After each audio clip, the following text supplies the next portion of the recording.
Hey, it's Thursday night, which means apparently the entire universe has collapsed in on itself. It's it's another episode of Not Playing Politics with Alexander Keaton, and as always, my Rio Nick Bradshaw. Say hi, Nicholas. Hi, Nicholas. You are never not going to do that joke, are you? Never. It's never. I mean, that's a tribute to George Burns and Gracie for 100 years. That belongs to them. Okay. Well, moving on then. So, we stopped doing this every 2 weeks because we're like, man, so much is happening between every 2 weeks, so we just can't get to everything. So we're like, let's go weekly. Well, over the last 24 hours, 173 things have popped up. Yeah, I'd love to make it a single day. I mean, I'd like to make it to lunch. It's like at this rate we'll have to become Tim Pool and just be like on here 3 times a day. Right. Okay, so since Saturday, which was last time we went live since I was sick last week, in the intervening 5 days, we've had the vice presidential debate. We've had the second presidential debate basically called off. We've had President Trump basically beat COVID. We've had flies introduced as the most important thing to come out of the vice presidential debate. And what's the other big thing that's happened? I feel like I'm missing 273 other items. No, I think you have about all of them. I think the interesting part is that I'm still in the process of moving. It seems like I started packing boxes during the George H.W. Bush administration, and I'm still unpacking boxes. So to all of our fans and friends out there who are listening and can relate, we know the joy of moving. And I can tell you, in the world of COVID, it becomes really colorful. I imagine it does. It's good. So to those friends that have been so supportive and helpful, my sincere thanks. And to the rest of you, the global pandemic definitely got you off the hook, especially my friends with trucks. Yeah, that's why I don't have a truck. Anyway, so really, where do we want to start on this one? Because for me, everyone's already talked. I mean, it's been one day, and I think everyone's already said what needs to be said about the debate. I mean, well, can I ask a bigger question? Yeah, sure. Do you think any of it really matters? No, I don't mean this from a nihilistic perspective. I mean, I think voters are where they are. I think the media is going to cover the way they're going to cover. They're going to present their opinion and their slant from their opinion and slant. And again, that's not me just trying to belligerently accuse the media like everybody else of this bias. I'm just saying the media is composed of people, as we've discussed on the show many times. People have preferences. I believe since we've shifted away from a hard news model to a op-ed based, Twitter-based, citizen journalist-based perspective, the concept of op-ed is predominantly, the perspective. Quick side note: I had a conversation with a friend of mine, and we were talking about it, and I said, where's all the rock music? Yeah. Not so long ago, there were, all of the bands. I mean, you could name 10, 15 bands on the radio, and majority of them were rock bands.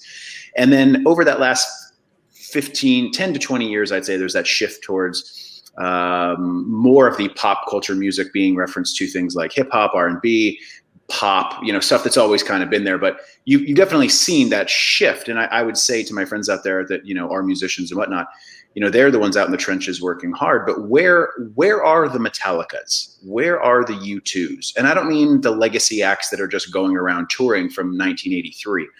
I mean, where are the contemporary voices in that movement? Now, I bring that up to say the same thing towards the environment that we're in now with regard to politics, and that is, I'm kind of stretching here. I feel like there's an environment present where everything now has been brought down to, like, we'll call it the Napster model. It's anything you want as long as you know where to reach for it and get through 200 bad copies. You'll find that one good copy, and it'll be free and kind of illegal, and you'll make it work. And we're seeing that now with the way that we're getting our news. It's you have to read 6 stories to get the whole perspective. And just like you summed up with regard to the fly, with regard to last night's debate, it was like, if that is the biggest sticking point that we're getting to, the 2 main points we're seeing coming out against Pence is that he was mansplaining and there was this fly. Okay, if those are your trigger points, then you really had nothing. It means you couldn't land a punch on them. I think Pence was stronger. I think Pence was more credible. I think he speaks with a calm demeanor that's very inviting. I don't think I'm unique to say this. I think anyone, whether you like Kamala Harris and consider voting for her or not, I think it's very easy to pick up on the just crushingly smug attitude she has as a speaker. Where Kamala Harris lost me for eternity and a day was watching her on the Senate Democrat panel committee during the confirmation of Justice Brett Kavanaugh.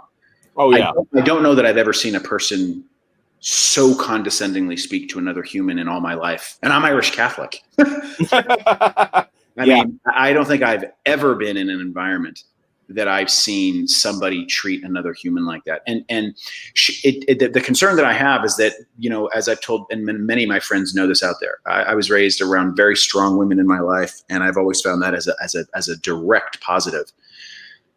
But I feel that Kamala knows how to balance this line between I'm an empowered woman, but the minute you say something about me, I'm going to turn this into don't be a man talking to me like, well, wait a minute. Do we treat you equally as anyone who thinks about this from a perspective of being an ally or being supportive of this would do? Or do we say, well, we have to put the kid gloves on? And what I realized was Kamala had almost no substance. All of it was about either this kind of lower faux voice where I'm very sensitive to what's going on, or full-blown attack. And it just appeared to me that there wasn't any middle ground. I can't answer what her administration's policy is going to be on abortion or the border or healthcare, or I don't know any of it. The economy, justices, packing the Supreme Court. I didn't get it. I'm not saying this to like, haha, let's own the libs. I'm saying I don't have an answer. I watched the entire debate and I don't know where she stands on any of that. And that seems to be their big perspective right now is don't answer. Oh yeah, no, that was absolutely the case. She avoided answering half the questions. Now, don't get me wrong, there were questions that Pence avoided as well, but usually it was in connection to trying to get something out of Kamala. But she absolutely was like there was. I think my favorite exchange where he calls her out. He is about the packing of the Supreme Court, and she blatantly was like, it's like she just thought that I'm not going to answer it. And she even says, like, he's like, are you going to answer the question or not? She goes, I am trying to answer the question. And then goes about often to something completely different. Like she just wasn't going to talk. Now, back to your question, does this matter? Does this change anyone's opinion? No. Now, let me say this. I don't think that the way these debates are set up, they're not debates. They're basically at best nothing more than press releases done 2 minutes at a time with a moderator. Yeah, I would agree with that. I think the best question asked all night was by the young lady who wrote in her question, who was the student, who said, how are we supposed to model ourselves to behave appropriately and civilly when we see it as that you guys treat each other? And you guys could be the model for us being able to do that. Now, I like Mike Pence. I always have. I think he's a good man. I think he's got a good heart. I disagree. A friend of mine in town mentioned, that she thought it was strange that, his perspectives are so 1950s about where he is with, meeting with women with the door open and not meeting and going to meetings, lunches and whatnot with women that aren't his wife. And I thought, well, A, he's just a committed Christian and husband. But B, what also compounds that is the age of the Me Too movement. And I'm not talking about claims by people that have been made that need support and accountability and love. And that's not what I'm talking about. I'm talking about where many of us have held positions where I think we felt similar things. I have personally been in situations as a teacher that I'll tell you where it is absolutely clear, free, and open practice that you have your door open at all times if students are ever present. Yeah. And I think a lot of teachers out there right now can relate to that. And it has nothing to do with you trying to, think that they're going to make some false claim, but you don't want it to even enter into the realm of consideration. So in politics, I imagine the pressure just must be 100-fold because it's about perception and not reality. So I asked that question of what really changed, what really happened. I mean, there's a lot of people saying that Pence won, but he won what? Right. What did he win? Like, victory should mean something. It means people's minds changed. It means people's opinions changed, or they at least opened. And I don't think that happened because we don't live in an age where that's even possible. We're not listening to one another. But I go back to, I don't think these formats are even really, they're not debates. This is not something where we can debate back and forth. But there's an even bigger problem. I think even that form is a symptom of a higher problem, which is, and I don't know properly how to even phrase this yet, but let me throw out one more symptom. It's not just the fact that these aren't really debates; they're just these weird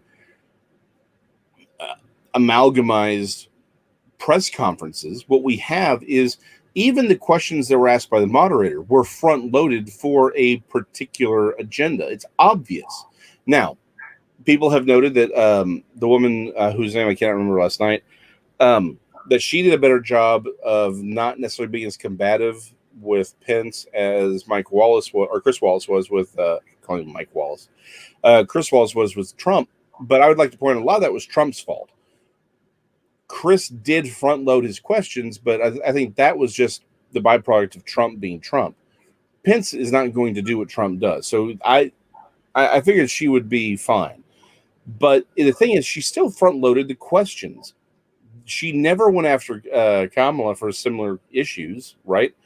There was a number of times where you're like, okay, if you're gonna ask that question of Pence, why aren't you asking that of Kamala? Why aren't you forcing her? Now she did do it a little bit, but why aren't you forcing her or fact checking her bold-faced lies? I mean, there are some that you can argue are just matters of interpretation or understanding or philosophy, and that's fine. But she brings up Charlottesville. There were a number, getting rid of the pandemic group. These are all straight out known lies. I mean, bold-faced lies. Even things like Washington Post will be like, yeah, that's about as big a lie as you can get. I think that's a symptom. I don't know I don't know if it's our culture no longer has an ability to face truth. We don't want to face truth. We don't really want there to be an actual fact. Maybe it's an objection to objective reality. But I think the fundamental reason that these debates are so fundamentally useless is that they're not debates. And there's no genuine fact check out there saying, hey, Kamala, you just straight up lied in this. Like, no, that didn't happen. Like, so how? How? That's what I'm saying. I don't think this moved or changed anyone's mind because they fundamentally aren't designed to. Well, and I think the question also becomes where we've come in a time is that we have found ways to become extraordinary with regard to having as many platforms as we have for getting our opinions out. We have become extraordinary. I mean, not just getting it out, but getting it out on multiple channels, getting it out on multiple threads, getting it on multiple platforms, getting it out as frequently and as impulsively as possible. We have become extremely articulate at saying nothing. Yeah. And so you get something where Kamala Harris will make comments about Abraham Lincoln that are very eloquent, but not very accurate. And it doesn't matter because it's not about that. It's about winning. It's about looking like you're winning. It's about creating an environment such that people can be. She actually said it when Pence was like, "You're entitled to your own opinion, but not your own facts." And she's like, "That's a good line." I mean, I felt like that was one of the most truthful moments in the entire thing, where you can see where this is going. So that's why I think what the president recognizes is that his campaign is saying, we want a face-to-face because what we have to give is the only opportunity that the American people are going to have to expose Joe Biden for where he physically is. You put him behind a script, you put him behind the debate, you put him behind the virtual wall, he'll, it's an interference. If you don't believe that's the case, then why are so many parents concerned about their kids being online for school? Why are doctors? I mean, ask. If it makes no difference and it doesn't do that, then why would we ever go and see our doctors again? Why would we ever go and ever go back to colleges again, ever? Why? Yeah. Why would I leave my home? I could get a degree from Harvard sitting in my kitchen. So we have mastered the ability to be highly articulate while saying nothing, because it's more about the delivery than it is about the substance. And I think that's a dangerous thing. And that's where you're seeing this change. Most recent coverage I've seen is now saying that the Trump campaign is now demanding that it be in person. Personally, I support that. I absolutely. Now, if they say there's a problem that Biden's concerned about him being exposed or anything, I understand. Let's have them delay it a week. Let's have them stand 15 to 20 feet apart, and we can put up partitions. 0% concern. Don't have anybody in the hall. Have the president, the vice president, and a moderator, and 2 camera guys. Yeah. I mean, I to have it where he says things like, "You'll know my opinion on whether I'm going to pack the court or not based off of the day after the election." It kind of tells you. I mean, it doesn't kind of. It absolutely does, I believe. And I think that right now, all we're looking for, and that's what I find striking, and I'll end on that. It's just remarkable to me. Reverse it. I don't care. Don't make it about Joe Biden. Don't make it about Democrats. That's irrelevant to me.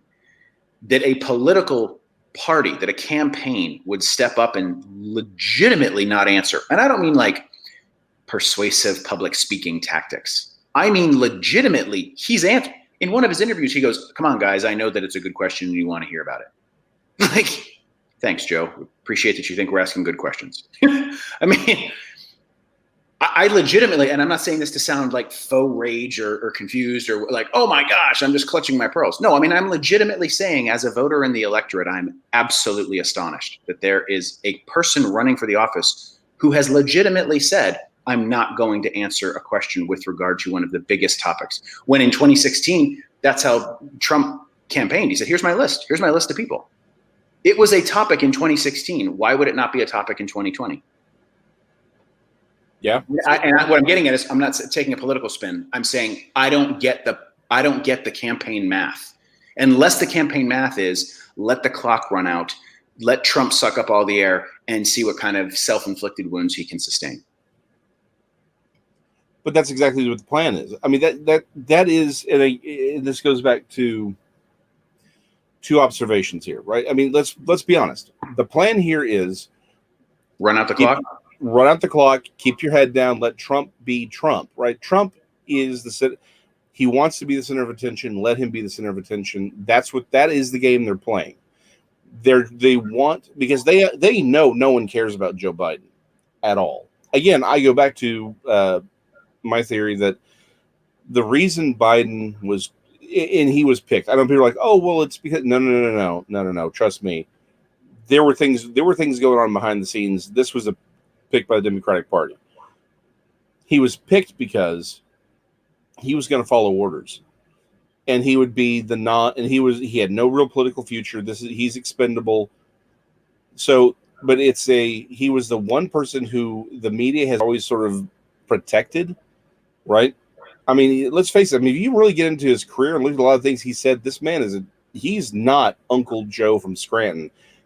He's an ideological pit bull, but he has this sort of persona, right, of being just that guy.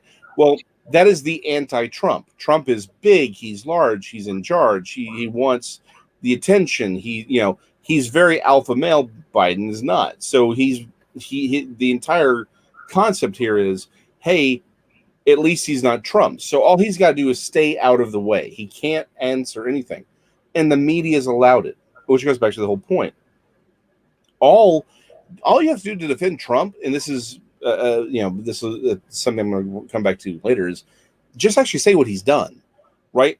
The policies of the Trump-Pence administration are fantastic, and they defend themselves when actually stated.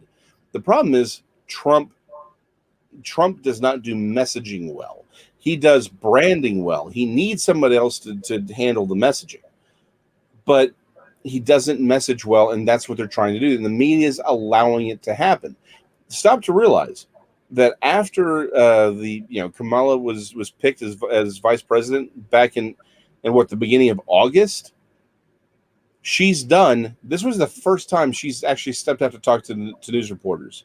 She has not, in the time from when she was picked to last night's debate, she has done zero press press gatherings. Zero. Well, I'm going to jump in here real quickly. We've got news breaking. The presidential debate has stated that they will not reconsider the decision to make the second debate virtual.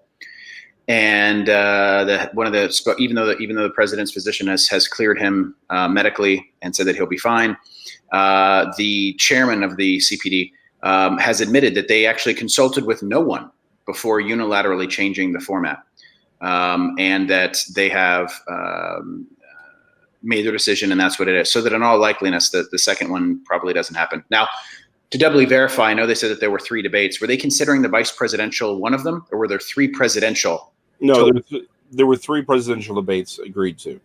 Okay, so then therefore he'll have one. They'll have one more. Okay, right. So okay, I'm sorry, but who gave this commission authority to do anything? Well, that's the question. That's the question that's coming out: is why would it not? I mean, even from the Associated Press that's reporting, the decision was originally for the October 15th to be carried on in Miami, and this air quotes nonpartisan organization now said nope, it's not going to happen. So right. That's what I'm saying. Like, why do these people have? Why does this thing exist at all? Like, so here's okay.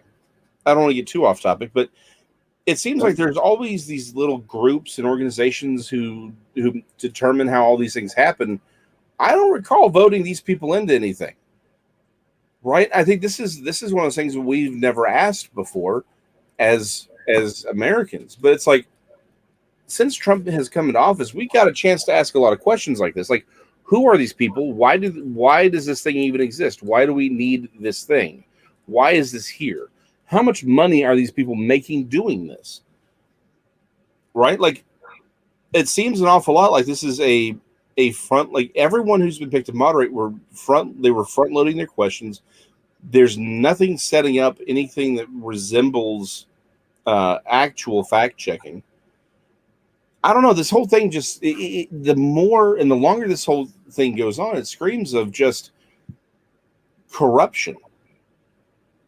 Not necessarily in a I'm going to twist my long mustache, mwah, ha ha ha ha. We're going to tie some damsel to some train tracks later, kind of villainy. But it does seem like there's just this baseline corruption that is dedicated towards there not being a clear and crisp understanding of the world in which we live. Like, we have to protect the American people from the reality of the world we live in. And this just seems like one more example of this. And I don't know if it's hard to know when there's corruption and conspiracy versus incompetence. Like, it's hard to tell when one's active and the other one isn't because they look the same. So I don't know.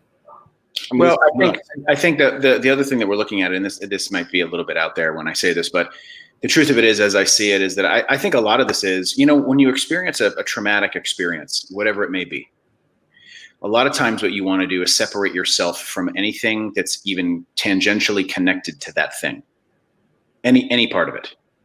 I had a friend once tell me he used to love raisins, and one day he remembered eating some raisins, and then later that day he got sick. Now, it's a correlation between raisins and getting sick, the fact that raisins caused it, or did he have a little bug or a little flu? Don't know.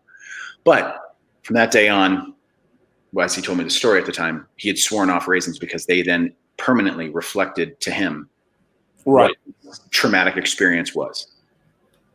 So for me, I had an experience where I remember taking a Sucrets throat lozenger once when I was getting a sore throat going down on the boat with my dad. And we had gone out to sea to go fishing on this little chartered boat. And I got really, really sick. And to this day, I can still taste the Sucrets.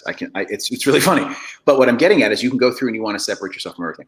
I think Trump, for a lot of people, is someone that, for the voter, they want to get as far away from anything that he represents. And I think COVID changed everything. I think the economy was in a place that before this, personally, I think Trump's going to lose.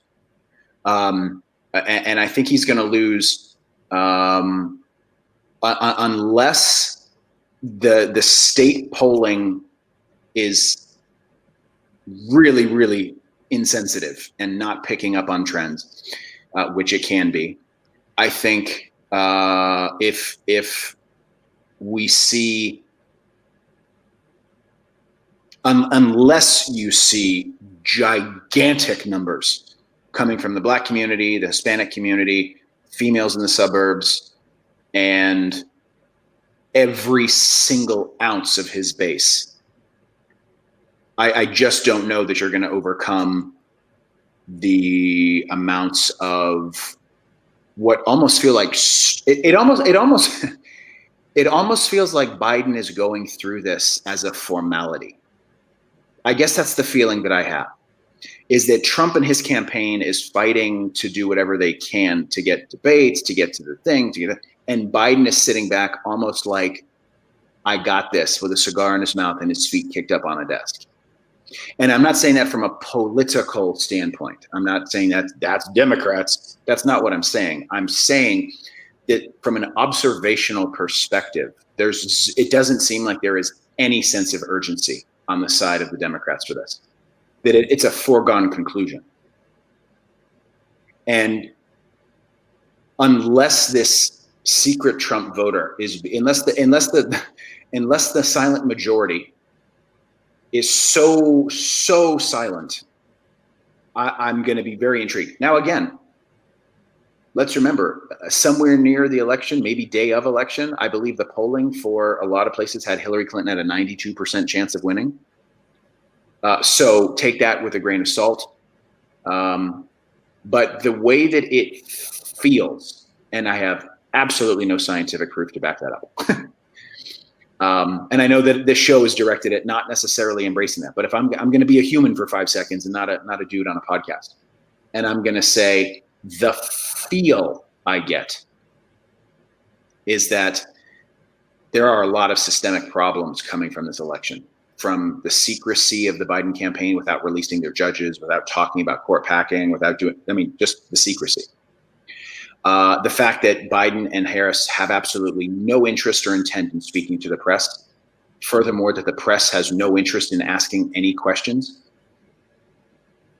The fact that you saw stories coming out now that if you ever wanted to see feedback on where China stands on this, when Harris would talk about China, they would leave their feed on. When Pence would talk about China, they would shut the feed down. Yeah.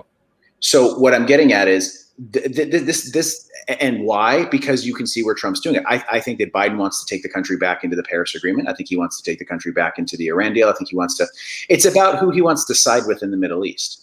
The Obama administration was singularly the most anti-Israel policy in the last 50 years. I challenge anyone to fact check that and come up with anything different. Trump has been the most proactive. And yet he doesn't seem to carry the Jewish vote. His daughter's Jewish, his family is Jewish, and yet he's still accused of this anti-Semitism. Because again, if you just say something loud enough, long enough to enough people, that's where it is. Well, it's not. And let's talk about anti-Semitism for 2 quick seconds. Which party is the one that is the party of Ilhan Omar? No, but see, this is a very unique part because it has to be Eurocentric. And here's the part that's really funny. You'll notice that when people say that they're protective of Jewish people, it's from a Eurocentric perspective because they want to have an anti-Nazi perspective. But the minute you take it from a different channel and make it Middle Eastern based, then all of a sudden many on the left immediately identify with a free Palestine. So there, by definition, it's anti-Israel, it's anti-Semitic, even though the Semitism applied differently. There's a definition of the word Semitic. But the point that I'm getting at regarding Semites, but the point that I'm getting at is that it's interesting, isn't it? If you follow the path through a Eurocentric perspective, it's all about anti-Nazism, anti-this, who of course went after and massacred the Jews during World War II and the Holocaust. But if you make it from a Middle Eastern perspective, nope, you reverse it. Israel is the problem in the Middle East. Israel is the reason that there's such conflict in the Middle East. 58, I believe, is it 55, 58? Somebody out there fact check us. 50 plus Muslim nations, one Jewish state. And yet Israel is the cause of the problem. Israel's like a third the size of, New Jersey. But that's where we are. So, okay, can I allow me to be really, really cynical for 2 seconds? Only 2 seconds, and only if you're really, really cynical. All right, I'm gonna be really cynical here. Here we go. Ready? Okay, start the clock. They don't actually care about Jewish people. They don't actually care about black people. They don't care about any people. They care about money and they care about power. They will. This is about taking positions that give them the most power. What is the one? Hold on. We need to clearly define so that we know what we're talking about here, and we can who is they. And in this particular case, I would say this is so. I think it's more fully expressed in what we see through Kamala Harris, Biden, and the larger Democratic Party. But I think it is really indicative of a much sort of larger, more pervasive establishment mentality. So I would say it from the perspective of ideologically, I think it's an identity of the left from their Palestinian perspective, how they can delete things like Hamas and Hezbollah and all these other things out of the way. But what I'm getting at is, and the affiliations that those groups have in those regions. But what I would say is, ideologically, I could see it as an identity of the left. Politically, I do see it as an alignment, not to hating or caring. I'm simply saying the alignment with the anti-Israel perspective I see coming from the Democrat. Yeah. So I would just say, factually based, ideologically, I see that idea coming from the radical left. Politically, I see it implemented in the mainstream through policies of the Democrat Party. No, and that's yeah, like their $150 billion to the Iran deal, and it basically it's which side of the war do you want to set up where you have proxy wars? Where are you seated? But you're seeing countries come together in ways that you never have before, and that certainly did not happen under the previous administration. Well, but again, why? And again, I go back to again. We talk about people talk about the law of unintended consequences all the time, but I have to ask the question: if the result is obvious, then it can't be unintended, right? If, for example, I'm out here playing with a flamethrower in a field where there has been no rain for the last 3 months, I can't say, well, I didn't know that I would burn down the forest. I can't. It would be absurd to believe that I couldn't have anticipated that as an option. I don't think anything of this. I don't think any of these positions that are taken by the left. And again, I think at this point we have to say there's a difference between liberals and the left now. And I think it's not even liberal conservative anymore. It's left right. The right being basically anyone who believes in individual freedoms. I mean, just like that seems to be the only thing that connects the right anymore is, do you believe that the individual has freedom and has inalienable rights? But on the left, I don't think there's actual concern for anything. I think there is a larger ideology and agenda. Now, again, we have often quoted Eisenhower's speech, right, about how we need to have an informed and engaged citizenry to protect against the military-industrial complex. All right. Do you know in the original draft of that, there was actually another line added to that? No, I did not. What was the line? It was the military-industrial congressional complex. Now, you see, that I believe. And that's exactly my point. Yeah. Well, I want to go back real quickly to the point about the Middle East. I mean, that's what we're looking at. It's not radical to say that those on the far left have identified with a pro-Palestinian, and I'm not here to take that side. I'm here to simply say, factually speaking, the voice of the pro-Palestinian voice, which who doesn't want there to be peace in the Middle East? I mean, that's the end goal, right? That's what these nations coming together for these treaties and normalizing relations. That's so remarkable. That's hold on. There's an answer to your question, though. Who doesn't? Well, apparently anyone who has a D by their name. Well, right, but that's my point. I find it remarkable that the people that we've talked about peace in the Middle East, and here we have countries normalizing relations for the first time in decades, and we've got people that are bringing this to fruition, such that hopefully both Palestinian and Israelis can come together and grow and succeed and bond and have families return in the same way that you've seen the North and South Korea, and create environments where people, again, it's not just imaginary lines drawn on a map type of understanding of how these cultures identify. A lot of them identify religiously or culturally or ethnically or based off of areas of land that come from through culture. It's not just, oh, here's the 38th parallel. Okay, well, I believe a different set of values. There's 15 different value systems going on in place in that kind of structure. But I wanted to go back to this because I think it's important that we clarify. We're not presenting a good, bad, right, wrong as much as we're presenting a factually based perspective and how there is so much hypocrisy involved in it. To say something like, well, we want peace in the Middle East until peace breaks out, and then in that case, it's all just tyranny. I mean, these countries coming together, the Kingdom of Bahrain, the United Arab Emirates, whatever. I mean, these are some shifts that are taking place in a massive way, and I think it's truly important that we recognize that. And furthermore, why are there those that are standing against that? That's the secondary, that's the bigger question, right? Why are there those standing against it? Cui bono? Who benefits? Why is that the case? And that I can't answer. Yeah. Well, and again, we can't answer it because there's no answer, because we aren't allowed to ask the question. When we do ask the question, it's never answered. Again, like Kamala last night, she got away with not answering a single real question, and all the questions were front loaded with lies, like the Charlottesville thing. We know that's a lie. That's not even a question anymore. So, but that's the problem. And this goes back to the question of the establishment. They have, the establishment has an agenda broader than what we tend to recognize it as.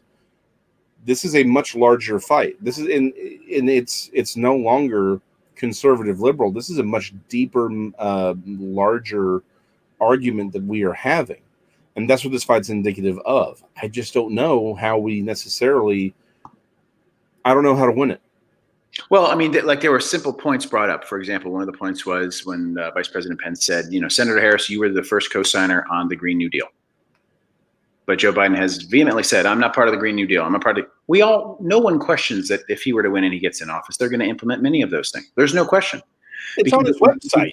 If he doesn't, it'll fracture whatever kind of coalition they think they're building. Like I said, I the feelings side of me says this is over. There's just, I mean, you could have come over one or two or three of these things. Now, let's talk Turkey here.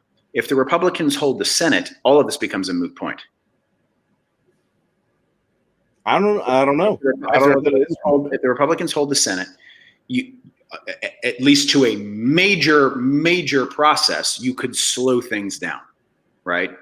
To the point. Yeah, I'll give you that. Now, the question then becomes: do you reverse it and do you play their game? And do you now open up inquiry after inquiry after inquiry after inquiry? Do you now send a congressional panel together to go and investigate Hunter Biden?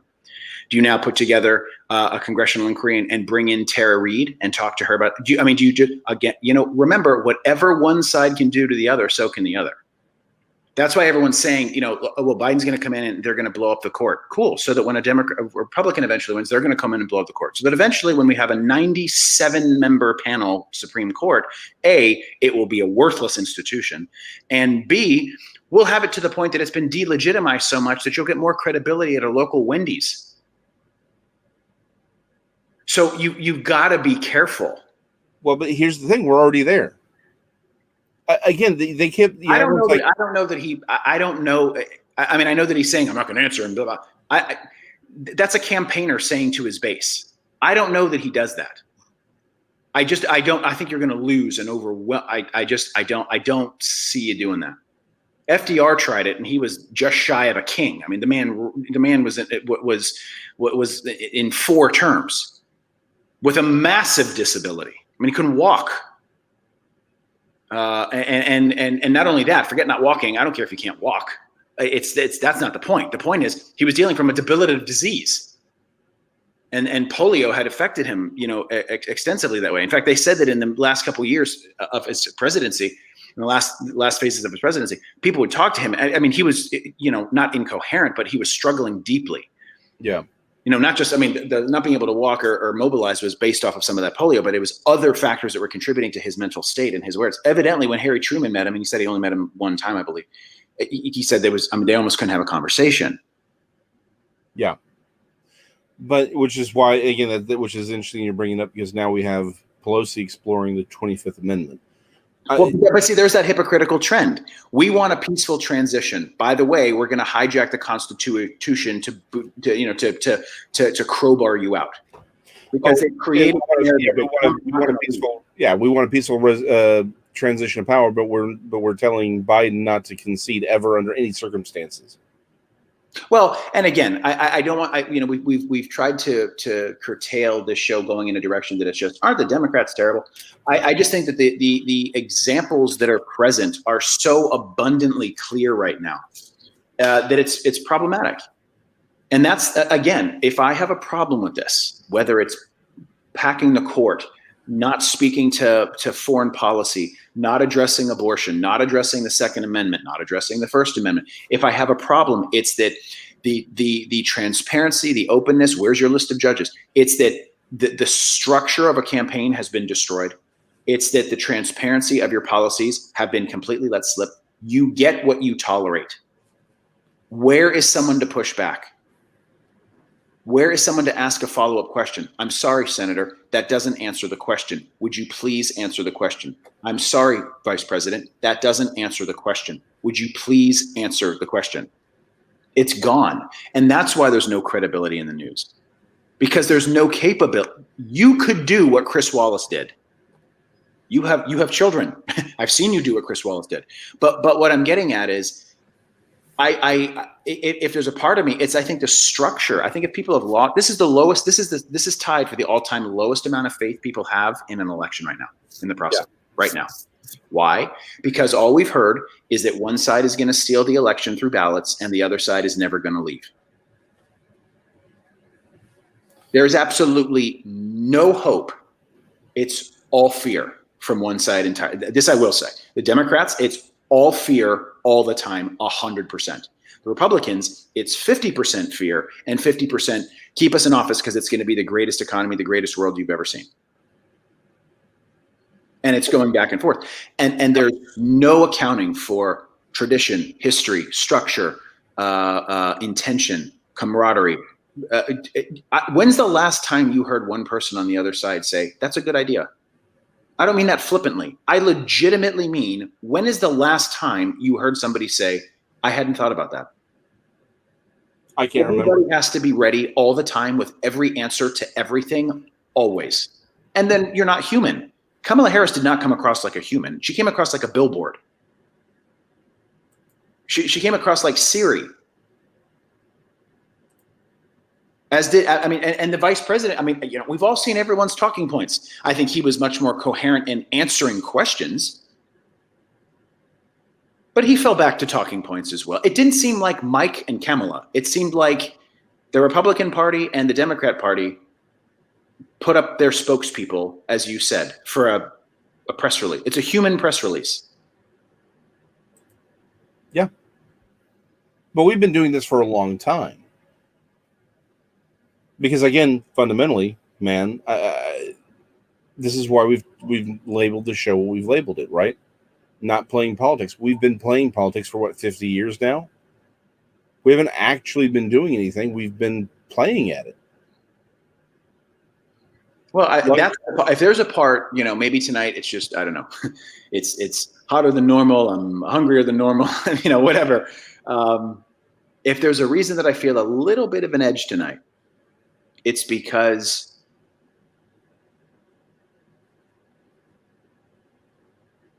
I've been watching a lot of the Golden Girls lately. I'm not going to lie. Okay. I'm not going to lie. I'm sorry. Sophia does it for me. She's amazing. But what I'm getting at is where, to quote another 80s, catchphrase, where's the beef? Which actually went way before that, but we remember the grandma on the commercials in the 80s. Where's the beef?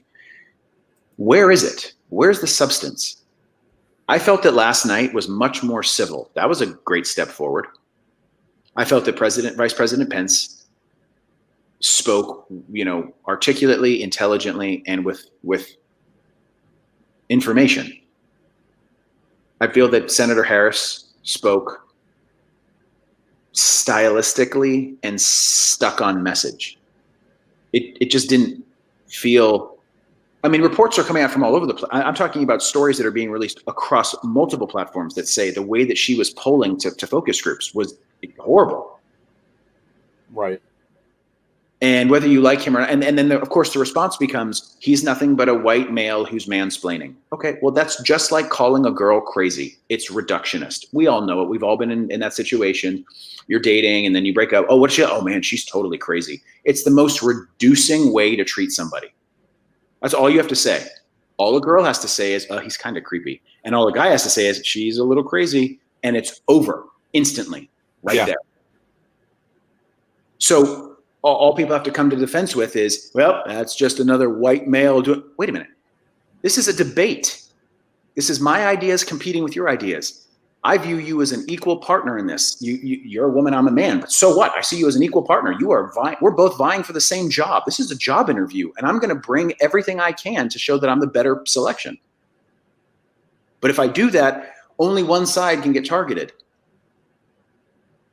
Yeah. That's the talking point. It's like,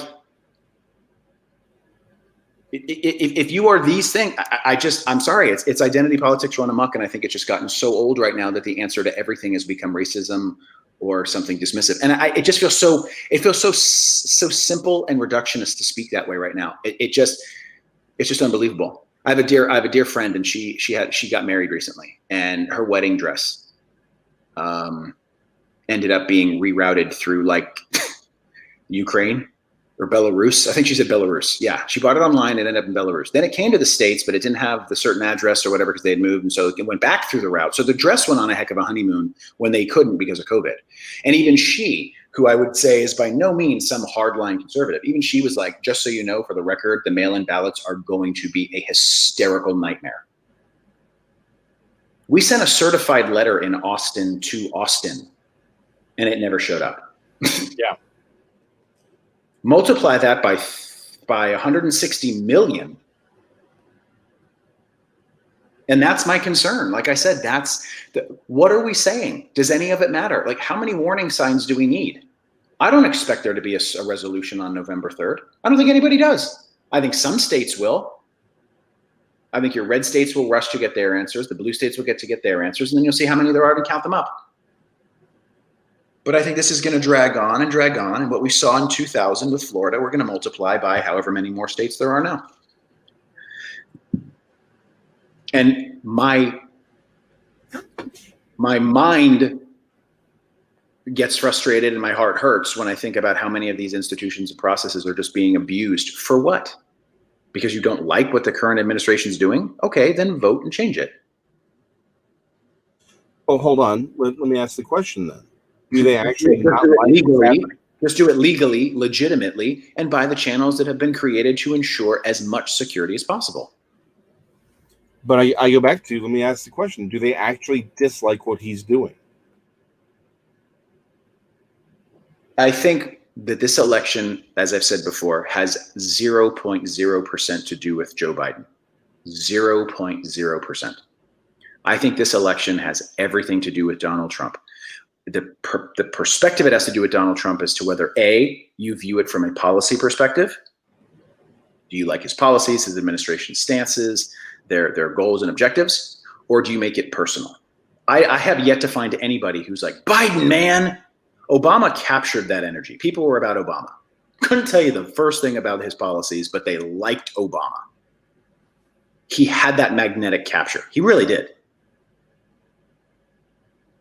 Unfortunately, many of the policies of that administration were dually tragic, but he captured that energy, that essence, very much so, very much so. So hold on. Let me. But to answer the question, the policy when it comes to Trump, this election, no one is feeling that way about Biden. This is about Trump, and what I think a lot of people are doing is saying that they're doing the right thing by getting him out. Operation Get Trump Out of the White House, because for 4 years, all they've heard is he's a Nazi, he's a white supremacist, he's going to destroy the country, he's an illegitimate president, and now it's your responsibility to get back. Oh, and by the way, here's the guy to do it. He's the guy that you liked from the last episode. We're going to bring him back from last. It's when you bring back your favorite character that was killed off in season 1 with some miraculous return. Yeah. Okay, hold on. I'm gonna push back on the question, but I think you gave me a great sort of thing. It's sort of like when you were watching G.I. Joe and some random characters showed up that you've never seen before, and it's because they need to push the toy, right? Oh, I mean, okay, we're gonna geek out here for a minute. It's the whole reason in the Transformers, the movie, the original one from 1986, that they killed off Optimus Prime. It was to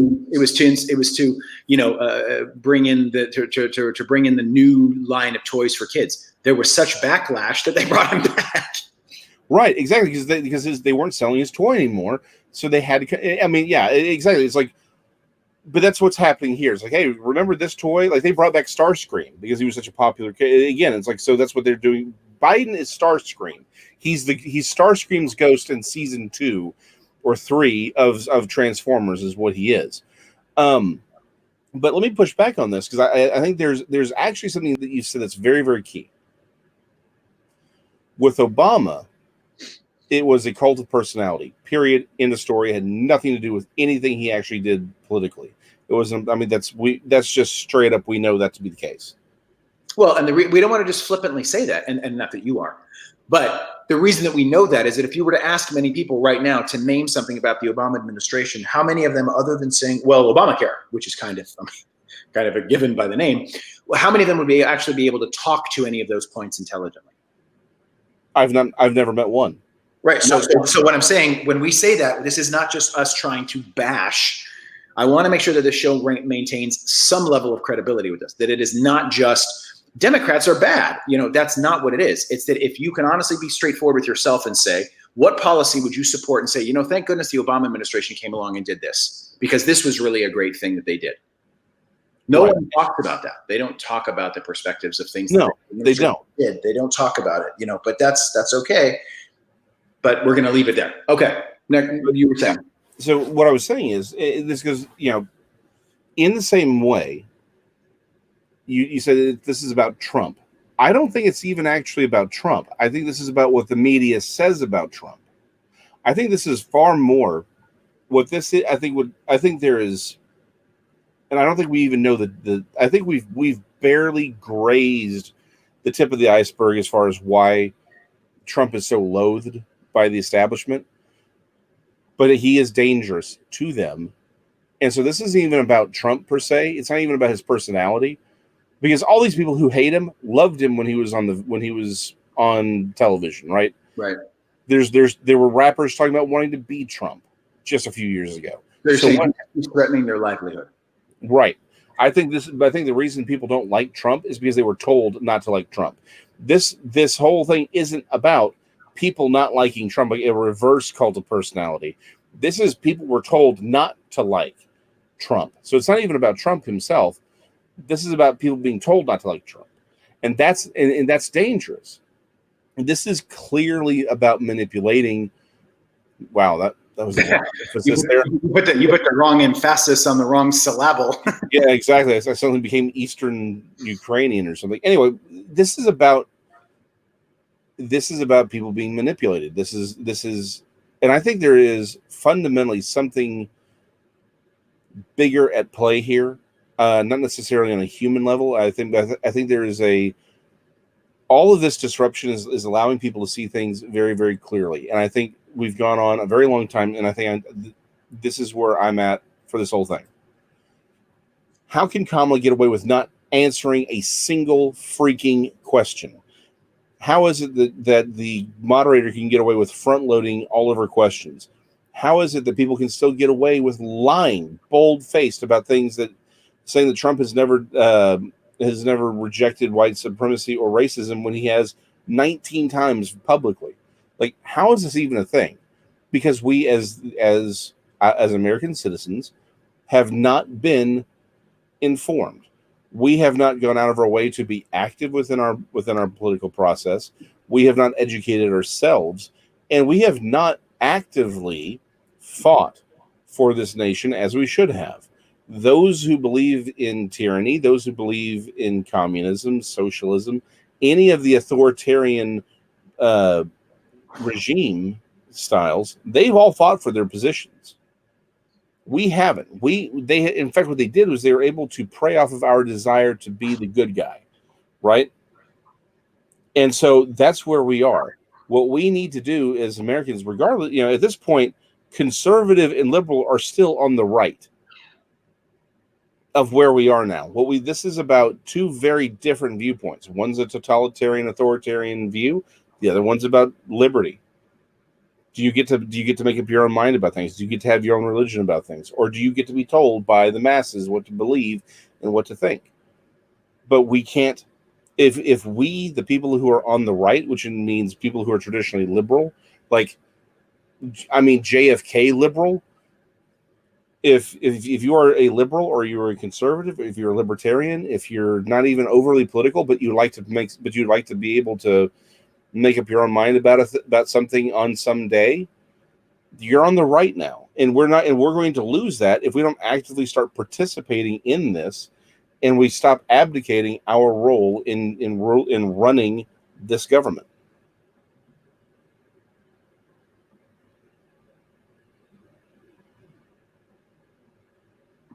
We've gone quite deep on that one. So, the question that was raised at the beginning is, does it matter? The debate last night posed two starkly different perspectives for the outlook of America. And the biggest topics that came out through the news the next day surrounded a fly. That's where we are. And I refuse to give up. I've said this every time, and you know that we're going to stand by this. At least I will always stand by this. For those that know me personally, know this about me, but I will never stop fighting for any ounce of that light. It breaks my heart to see the way institutions are being threatened, manipulated, and put into place because there's not that consideration for things. Well, we'll just add more states. Well, we'll just tear apart the Supreme Court. Well, we'll just do this.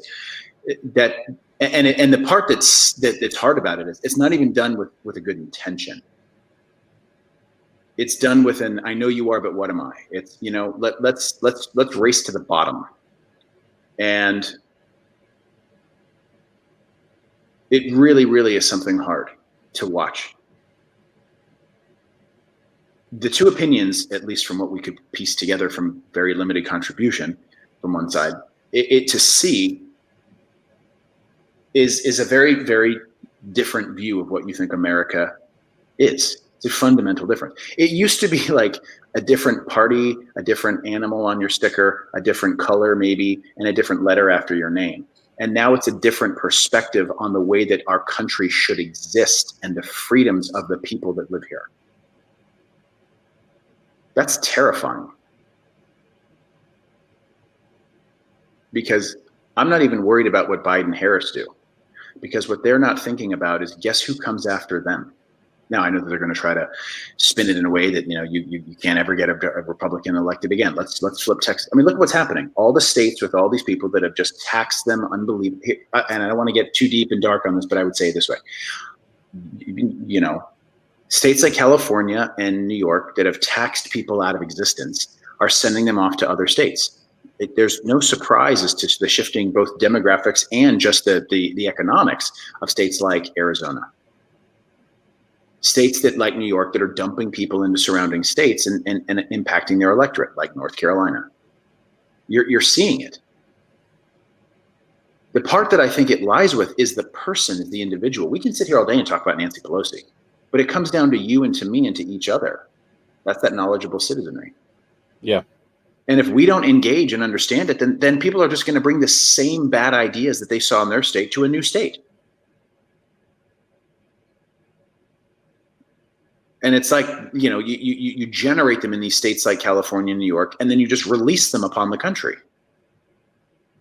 And it's the people that have suffered from it. They're the ones that are being taxed out of their home. Look at the amount of property that's available in New York. How much has been just the rates are cratering because they can't keep people there because the costs are so high. Everything's shut down. There's no money to be made in their jobs. People are leaving. But they're taking those same ideals and ideologies to Ohio and to Iowa and to Missouri and I don't know. I don't know what then ends up happening. And that's where I think it's an even bigger play for what the Electoral College is. It's the protection of those voices. So we'll see. But I mean, it's not hard to see the trend. And without knowledgeable citizenry, there's nothing that we've said this before on the show.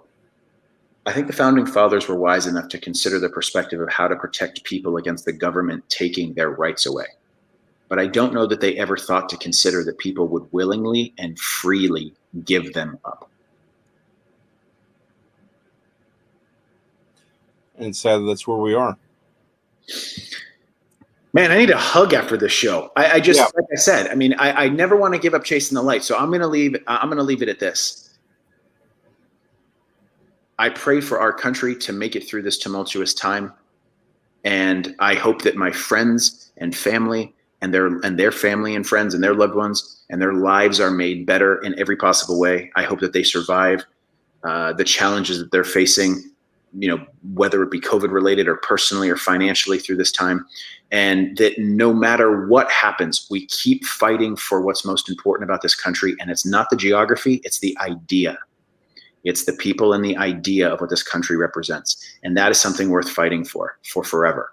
And our hearts may break. It just means we have to work harder. And if we've surrendered or given up these institutions and had them manipulated and taken away, then work harder. Better ideas should persevere.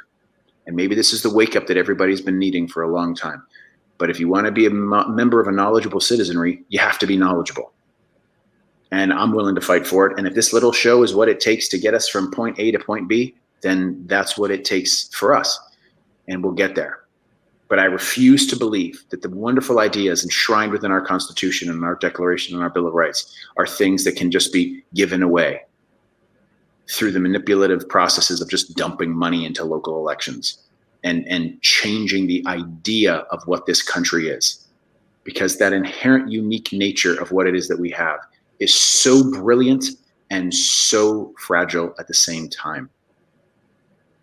And my hope and my prayer is that it is protected so that others may succeed and celebrate in what it is, so that our progeny and the generations to follow have better lives than we do. Absolutely, man. Absolutely. Well, for those who've put up with us for the hour and 3 minutes that we've been jabbering, we appreciate your patience and tolerance. We'll go back to the half hour format next week, but hopefully be here next time when apparently 300 other things will happen. Do you have any predictions for the next show? Like what will happen between now and then? I don't have predictions for what's going to happen between now and when I check my news before I go to sleep.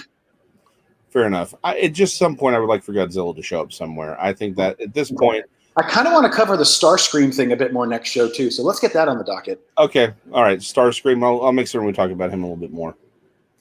All right, guys. Again, we appreciate y'all, and we'll see y'all next week. Bye.